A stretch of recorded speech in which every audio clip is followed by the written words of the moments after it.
이번 시간부터는 컴퓨팅 사고의 주요 개념 두 번째, 패턴에 대해서 4차시에 걸쳐서 다룰 텐데요. 이번 시간에는 그중 첫 번째 시간으로 패턴과 이걸 찾는 이유, 이 패턴을 활용하는 사례를 알아보고 이걸 통해서 패턴을 찾는 것이 왜 필요한지 알아보겠습니다. 인류는 많은 당면한 문제들을 해결하면서 문명과 문화를 발전시켜 왔습니다. 그런 문제들 중에는 자연현상도 있을 거고, 질병도 있고, 인류가 남긴 알 수 없는 기록도 있습니다. 이런 문제들 가운데 해결을 했거나 해결하기 위해 노력하고 있는 몇 가지 문제 사례를 한번 살펴보겠습니다. 이런 문제를 어떻게 해결을 했는지 알아보죠. 먼저 이집트 문자의 해독입니다. 흔히들 우리가 옛날이라고 표현하는 시대에도 옛날이었다고 할 만큼 오래된 문명에서 사용하던 글자이기 때문에 시간이 흐르면서 읽을 수 없게 됐습니다. 그런데 이집트의 역사, 문화, 문명 이런 걸 이해하기 위해서는 이거를 해석하는 게 필요했겠죠. 그리고 해독하려고 많은 노력을 했다고 합니다. 그런데 이 문자의 해독은 아마도 기록 안에 반복적으로 들어있을 것으로 추정되는 단어가 있을 것이다. 이렇게 패턴인 거죠. 반복적으로. 그래서 그 단어가 뭐였냐면, 프톨레마이오스, 그 다음에 클레오파트라, 이런 단어가 있을 거라는 추정에서 시작해서 결국에 그 단어를 찾아내고, 결국에는 이집트 문자 전체를 해독하는데 성공했다고 합니다. 그리고 이건 중학교 때 배우는 것으로 기억되는데 멘델이 유전 법칙을 발견할 때도 완두콩을 교배하고 자손 세대에 나타나는 패턴을 분석을 했습니다. 그래서 그 결과로 알아낸 것이 우성과 분리의 법칙이죠. 그리고 또 독립의 법칙입니다. 이건 요즘 이야기네요. 사람이 손으로 쓴 글자를 또는 혹은 이미지를 인식을 해서 문자 데이터로 변환하거나 아니면 태블릿, 휴대폰에서 이렇게 사람이 손으로 쓰는 글자를 실시간으로 인식해서 문자 데이터로 변환하는 기술입니다. 이걸 하기 위해서 사람이 손으로 작성한 수많은 데이터를 분석을 했고 그 안에서 어떤 글자를 쓸 때는 이렇게 하더라 라는 패턴을 찾아냅니다. 그걸 정형화한 서비스가 이거죠.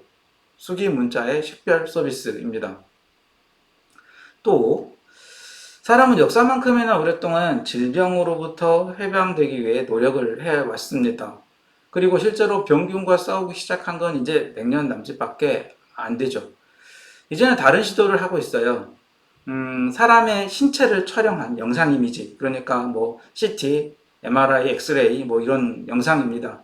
여기에서 비정상적인 조직을 찾아내는 거죠. 사람 눈으로 하고 있는데 소프트웨어를 이용을 해서 패턴을 찾는 그런 시도를 하고 있습니다. 즉 여기에 활용되는 것도 그 전에 질병을 앓았던 사람들의 사진 속에 있는 특정한 질병의 영상 패턴입니다.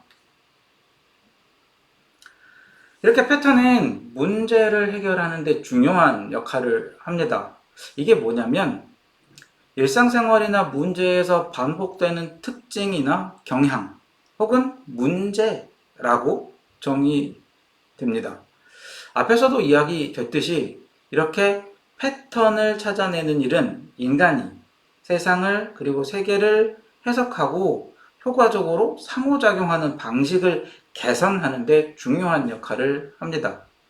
그래서 비슷한 논리로 컴퓨팅 사고에서는 사람들이 일상적으로 마주하는 문제를 보다 잘 이해하고 해결할 수 있도록 반복되는 문제를 찾으라고 합니다. 이걸 찾아서 정형화를 해두면 이후로도 계속 사용 가능한 효율적인 해결책을 마련하는 것이 되기 때문에 패턴을 찾는 것은 단순히 기술적인 도구를 넘어서서 효율적으로 문제를 해결하는 키가 될 수 있습니다. 이걸 찾아서, 그러니까 패턴을 찾아서 정리해서 어디에 사용할 수 있는지 대표적인 사례를 한번 살펴보면 우선 패턴을 통해서 미래의 사건을 예측하고 더 나은 의사결정을 하는 데 사용을 할 수 있고요. 반복적인 패턴을 인식해서 프로세스를 자동화하고 효율성을 높일 수 있게 됩니다. 그리고 정상적인 패턴에서 벗어난 데이터를 식별을 하게 되면 문제를 조기에 발견할 수도 있고, 유사한 특성을 가진 데이터끼리 그룹으로 묶어서 분석을 용이하게 할 수도 있습니다. 반대로 찾아야 하는 패턴을 못 찾거나 아니면 패턴을 찾으려는 시도를 하지 않으면 이런 문제가 생길 수 있습니다. 앞에서 봤던 거에 반대이겠죠. 반복되는 문제의 패턴을 식별하지 못하면 동일한 문제에 대해 반복적으로 같은 해결책을 찾으려고 시도할 수 있게 되고, 이렇게 되면 시간과 자원의 낭비로 이어질 수밖에 없습니다. 즉, 근본적인 원인을 파악하지 못하고 예시적인 해결책에만 의존하게 됩니다. 또 데이터 내에 중요한 패턴을 놓치면 여기에서 얻을 수 있는 유익한 인사이트나 지식을 얻는 기회를 잃게 됩니다. 예를 들어 고객의 구매 패턴을 무시하면 마케팅 전략을 최적화하거나 판매를 증가시킬 수 있는 기회를 놓치게 되겠죠. 패턴 인식은 미래의 행동이나 사건을 예측하는 데 중요한 역할을 합니다. 패턴 인식이 부족하면 예측 모델의 정확도가 떨어지기 때문에 잘못된 결정을 내릴 가능성이 높아집니다. 이런 잘못된 결정은 재정적인 손실, 전략적인 실수 이런 것들로 귀결이 되겠죠. 또 패턴 인식은 복잡한 문제를 분석하고 의사결정 과정에서 중요한 역할을 합니다. 패턴을 인식하지 못하면 의사결정자는 불완전한 정보를 바탕으로 결정을 내리게 되겠죠. 불완전한 정보를 바탕으로 내린 결정은 비효율적 혹은 잘못된 선택으로 이어질 가능성이 크겠습니다. 마지막으로 보안, 의료 분야에서는 패턴 인식이 더 중요하다고 할 수 있습니다. 예를 들어 네트워크 트래픽의 비정상적인 패턴을 식별하지 못하면 보안 침해 사고를 놓칠 수가 있고요. 의료 분야에서는 환자의 건강 상태 변화를 제때 인식하지 못하게 되므로 적절한 필요가 제때 이루어질 수 없고, 그래서 환자의 건강을 잃는 그런 일까지 만들어낼 수 있게 되는 겁니다. 이렇게 대단한 일이 아니더라도 일상에서 패턴을 사용하는 사례는 쉽게 찾아볼 수 있습니다. 대표적인 사례가 라면을 조리하는 일이죠. 여러분 대부분은 아마 라면 끓이는 방법을 잘 알고 계시리라 봅니다. 어떤 라면인지 이름을 알려드리지 않아도 알 것 같은데? 뭐 하실 거예요. 왜 그럴까요? 라면을 조리하는 방법은 대체로 비슷하기 때문에 그 패턴을 알고 있어서 그렇겠죠. 그렇죠? 라면에 있는 봉지의 조리 방법을 한번 제가 옮겨와 봤습니다. 혹시 여기에서 패턴이 보이시나요? 첫 번째는 물을 끓인다. 양은 조금씩 다르네요. 라면을 요리를 하시는 분은 정확하게 계량도 하고 시간도 지키시던데, 저는 뭐 그냥 라면이라서 이 정도는 뭐 오차폭 안에 있다고 간주를 합니다. 두 번째는 뭔가요? 물이 끓었으니 면이랑 이거 저거 넣어요. 그렇습니다. 세 번째는 더 끓입니다. 뭐 개인 취향에 따라서 중간에 찬물을 뭐 넣고 뭐 하시는 분도 계시고 계란이나 파 뭐 이런 걸 넣는 분도 계시지만 말 그대로 뭐 개인 취향이고, 여기에 나와 있는 설명은 실패하지 않는 최소한의 조리 순서이니까 다른 건 뭐 없어도 되는 걸로 뭐 하는 거죠. 자, 디테일의 차이는 있습니다. 물의 양, 그리고 면을 넣고 더 끓여야 하는 시간. 근데 이런 거 안 지킨다고 큰일이 생기는 거 아니기 때문에 이 문제에 처음에 질문을 했던 라면을 끓이다 라는 능력의 보유 여부에 뭐 우리가 뭐 그럴 수 있어요 라고 긍정을 했던 우리의 생각은 변하지 않습니다.